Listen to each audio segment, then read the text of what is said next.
నమస్తే అండి. నేను కిరణ్మయ్. భక్తి సౌందర్యానికి స్వాగతం.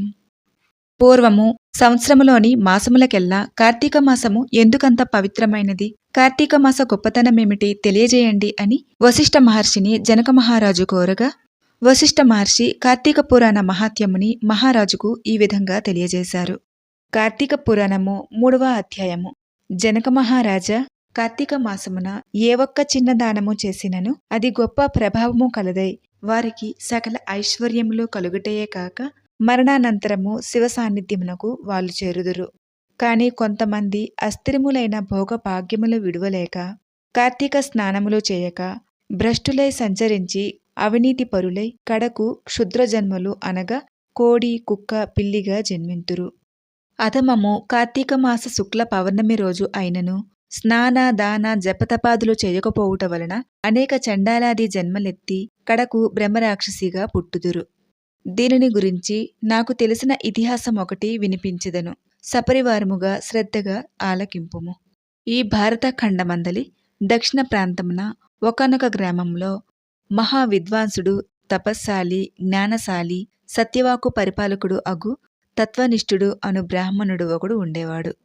ఒకనాడా బ్రాహ్మణుడు తీర్థయాత్రాసక్తుడై అఖండ గోదావరికి బయలుదేరును. ఆ తీర్థయాత్ర సమీపమున ఒక మహా వటవృక్షంపై భయంకరమైన ముఖములతోనూ దీర్ఘమైన కేశములతోనూ బలిష్టంబులైన కోరలతోనూ నల్లని బాణ పొట్టలతోనూ చూచువారికి అతి భయంకర రూపములతో 3 బ్రహ్మరాక్షసులు నివసించుచు ఆ దారిన పోవు బాటసార్లను బెదిరించి వారిని భక్షించుచు ఆ ప్రాంతమంతయు భయకంపితము చేయుచుండిరి.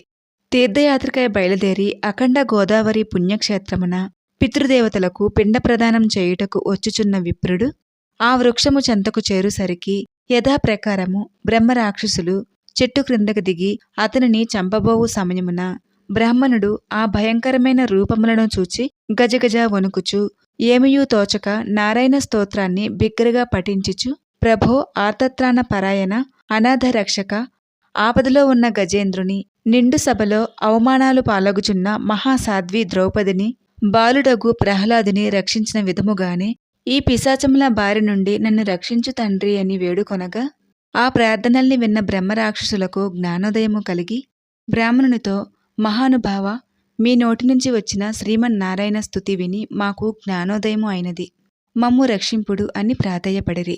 వారి మాటలకు విప్రుడు ధైర్యము తెచ్చుకొని, ఓయి మీరెవరు, ఎందులకు మీకీ రాక్షస రూపంబులు కలిగెను, మీ వృత్తాంతము తెలుపుడు అని పలుకగా, వారు, ఓ విప్రపుంగవ, మీరు పూజ్యులు, ధర్మాత్ములు, వ్రతనిష్ఠాపరులు.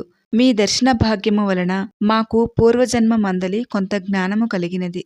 ఇక నుంచి మీకు మా వలన ఎటువంటి ఆపద కలగదు అని పిశాచాలు బ్రాహ్మణునికి అభయమిచ్చి, అందుక బ్రహ్మరాక్షసుడు తన వృత్తాంతమును ఈ విధంగా చెప్పసాగెను. నేను ద్రావిడ దేశము బ్రాహ్మణుడను. నేను మహాపండితుడినని గర్వము కలవాడినై యుంటిని.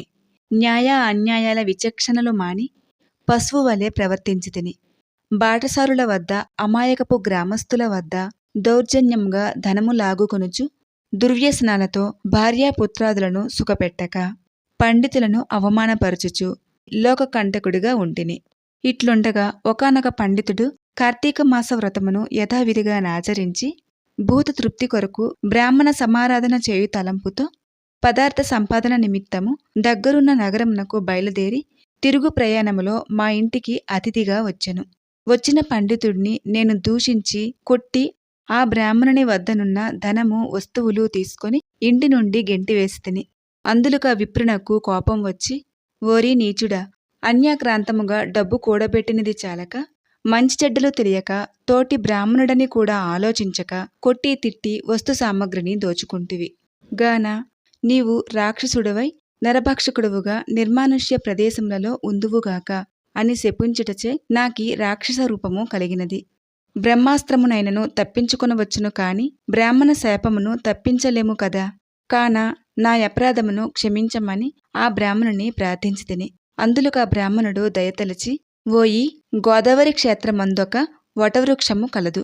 నీవందు నివసించుచు ఏ బ్రాహ్మణుడు కార్తీక వ్రతమాచరించి పుణ్యఫలమును సంపాదించి యుండెనో ఆ బ్రాహ్మణుని వలన నీవు పునర్జన్మ నొందుదువుగాక అని అక్కడి నుంచి వెడలిపోయెను.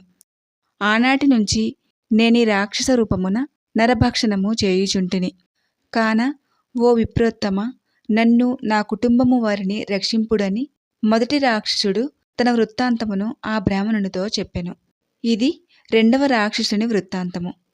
ఓ ద్విజోత్తమ, నేను కూడా పూర్వజన్మలో బ్రాహ్మణుడనే. నేను నీచులతో సహవాసము చేసి తల్లిదండ్రులను బాధించి వారికి తిండి పెట్టక కడుపు మార్చి అన్నమో రామచంద్ర అనునట్లు చేసి వారు ఎదుటనే నా భార్యా బిడ్డలతో పంచభక్ష్య పరమాన్నములతో భుజించుచుండెడివాడిని. నేను ఎట్టి దానధర్మములు చేసి ఎరుగను. నా బంధువులను కూడా హింసించి వారి ధనము అపహరించి రాక్షసుని వలె ప్రవర్తించితిని. కాన నాకీ రాక్షసత్వము కలిగెను. నన్నీ పాప పంకిలము నుంచి ఉద్ధరింపుము అని బ్రాహ్మణుని పాదాలపై పడి రెండవ రాక్షసుడు పరిపరి విధములుగా వేడుకొనెను. మూడవ రాక్షసుడు కూడా తన వృత్తాంతమును ఇటులు తెలియజేయును. ఓ మహాశయ, నేనొక సంపన్న కుటుంబములో పుట్టిన బ్రాహ్మణుడను. నేను విష్ణు ఆలయములో అర్చకునిగా ఉంటిని. స్నానమైనను చేయక కట్టుబట్టలతో దేవాలయంలో తిరుగుచుండెడివాడను. భగవంతునికి ధూపదీప నైవేద్యములైనను అర్పించక భక్తులు కొనితెచ్చిన సంభావములను నా ఉంపుడుగత్తుకు అందచేయుచు మద్యమాంసమును సేవించుచు పాపకార్యములు చేసినందున నా మరణానంతరము ఈ రూపమును ధరించితిని. కావున నన్ను కూడా పాపవిముక్తుడిని కావింపుమని మూడవ రాక్షసుడు బ్రాహ్మణుని పాదాలపై పడి ప్రార్థించెను. ఓ జనక మహారాజా, తపోనిష్ఠుడగు ఆ విప్రుడు పిశాచముల దీనాలాపములు ఆలకించి, ఓ బ్రహ్మరాక్షసులారా, భయపడకుడు. మీరు పూర్వజన్మలో చేసిన ఘోర కృత్యంబు వల్ల మీకీ రూపములు కలిగెను. నా వెంట రండు, మీకు విముక్తిని కలిగింతును అని ఆ రాక్షసులని వాదార్చి తన వెంట తీసుకుని వెళ్ళి ఆ ముగ్గురి రాక్షసుల యాతనా విముక్తికై సంకల్పము చెప్పుకొని తానే స్వయముగా గోదావరిలో స్నానమాచరించి ఆ స్నాన పుణ్యఫలమును ఆ ముగ్గురు బ్రహ్మరాక్షసులకు ధారపోయగా వారి వారి రాక్షస రూపములు పోయి దివ్య రూపములు ధరించి వైకుంఠమునకేగిరి. కార్తీక మాసములో గోదావరి స్నానమాచరించినచో హరిహరాదులు సంతృప్తి నొంది వారికి సకల ఐశ్వర్యములు ప్రసాదింతురు. అందువలన ఎంత ప్రయత్నించైనా సరే కార్తీక స్నానాలను ఆచరించాలి. ఇది స్కాందపురాణాంతర్గత వశిష్ఠ ప్రోక్త కార్తీక మహత్య మందలి 3వ అధ్యాయమైన 3వ రోజు పారాయణము సమాప్తము.